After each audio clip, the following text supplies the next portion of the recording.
Va. Tome para su mate. Tome ahora con unas cositas dulces. ¿Eh?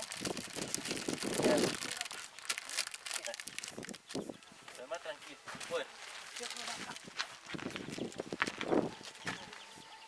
Sí, no, para que tome el mate, así que ya vamos a uno en todo caso, si tiene uno cada uno. Aquí seguimos en Sábado 3.0 y seguimos con buena música y con invitados en el estudio. Está bien, así es, sí.